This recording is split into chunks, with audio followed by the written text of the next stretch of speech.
Imagine being born under a ruler who wanted baby boys dead, only to be placed in a box and sent down a river by your own mother. This was the beginning of Musa Alayhi Salam, a prophet whose life was filled with fear, courage, miracles, and complete trust in Allah. From Pharaoh's palace to the wilderness, every trial prepared him for a mission that would change the history of Bani Israel forever.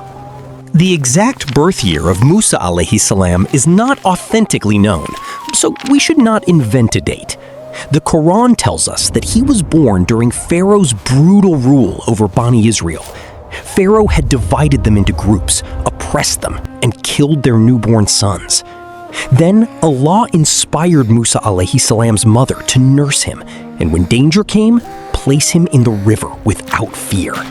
Imagine the pain of a mother releasing her baby into the water. Yet Allah promised to return him to her and make him a messenger. Her trust became the first miracle of his story. The river carried the infant Musa Alayhi Salam toward Pharaoh's household.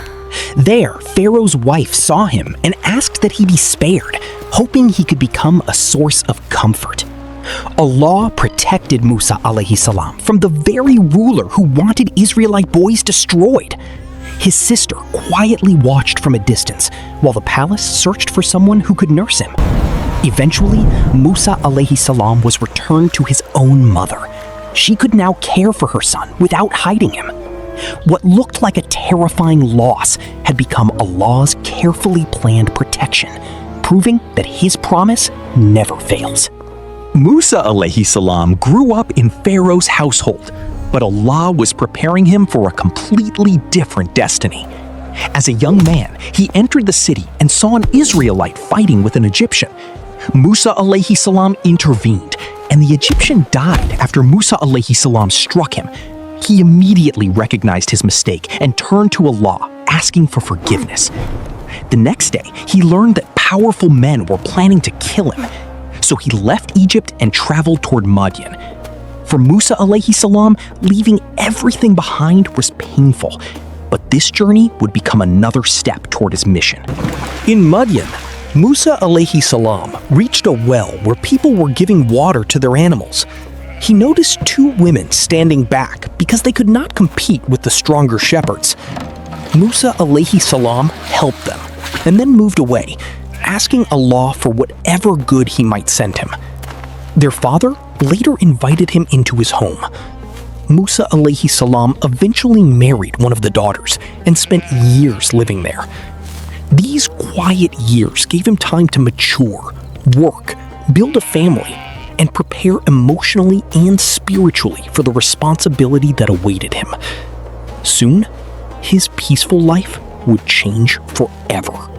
After his time in Madyan, Musa Alayhi Salam traveled with his family. During the journey, he saw a fire near Mount Tur.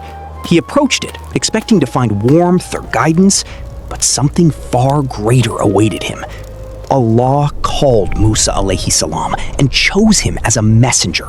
He was commanded to go to Pharaoh, the ruler whose power had once forced him to flee Egypt.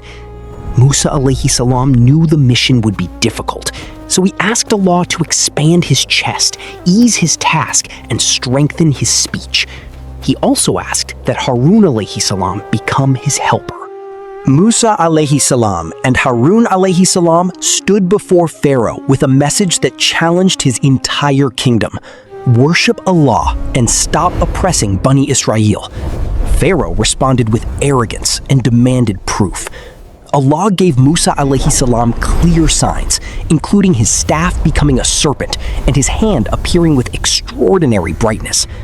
Pharaoh accused him of magic and gathered the greatest magicians in the land. On the appointed day, the magicians threw their ropes and staffs, but Musa Alayhi Salam cast his staff and it swallowed what they had produced. The magicians immediately recognized the truth and believed in Allah. Pharaoh did not accept defeat. Instead, his anger became stronger. Musa Alayhi Salam continued calling Pharaoh and his people toward Allah, while Allah sent signs upon them. Yet pride kept many of them from accepting the truth. Finally, Allah commanded Musa Alayhi Salam to leave Egypt with Bani Israel by night. Pharaoh gathered his army and chased them. Ahead of Musa Alayhi Salam was the sea, and behind him was a powerful army. The people panicked and believed they were trapped, but Musa Alayhi Salam remained calm. He trusted Allah completely, even when there appeared to be no escape. Then came one of the greatest miracles in the story. Allah commanded Musa Alayhi Salam to strike the sea with his staff. The water opened, leaving a path through the sea, while the children of Israel crossed safely. Pharaoh and his soldiers followed them, but when they entered the path, the water closed over them. Pharaoh realized the truth only when destruction was upon him, but his late declaration of faith could not save him. Bani Israel were finally free from Pharaoh's tyranny. Yet Musa Alayhi Salam soon discovered that leading a free people brought another kind of test. Allah gave Musa Alayhi Salam the Torah and appointed him for 40 nights. During his absence, some of Bani Israel were tested by the golden calf and turned toward idol worship. When Musa Alayhi Salam returned and saw what had happened, he was deeply angry and grieved. Harun Alayhi Salam explained that he had tried to stop them, but feared that forcing the people might divide them. Musa Alayhi Salam confronted the wrongdoing and called his people toward repentance. The incident revealed another side of leadership. Even after winning freedom, a community still needs guidance, discipline, and patience. Musa Alayhi Salam also experienced a journey that taught a powerful lesson about knowledge. He traveled with his companion to meet a servant of Allah who had been given special knowledge, known from authentic hadith as Al-Khidr. During the journey, Musa Alayhi Salam saw events he could not understand: a damaged boat, the death of a young boy, and a repaired wall. Each event seemed wrong until its hidden wisdom was explained. The lesson was profound. Even a prophet does not possess all knowledge. Human beings can see only part of a picture, while Allah knows what we cannot see. Later, Musa Alayhi Salam faced another painful test when Bani Israel were commanded to enter the Holy Land. Instead of moving forward with courage, many became afraid of the powerful people living there and refused to obey Allah's command. Musa Alayhi Salam encouraged them, but they continued resisting. Because of their refusal, they were made to wander for years.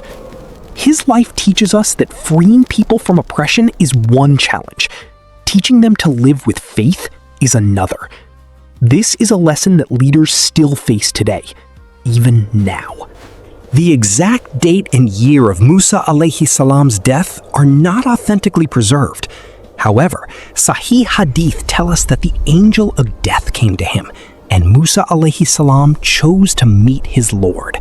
He asked Allah to let him die near the sacred land. Musa Alayhi Salam's life had begun with danger and uncertainty, but it ended with complete submission to Allah. His story remains a lasting and powerful example of courage, repentance, patience, leadership, and trust in Allah through every stage of his life and mission.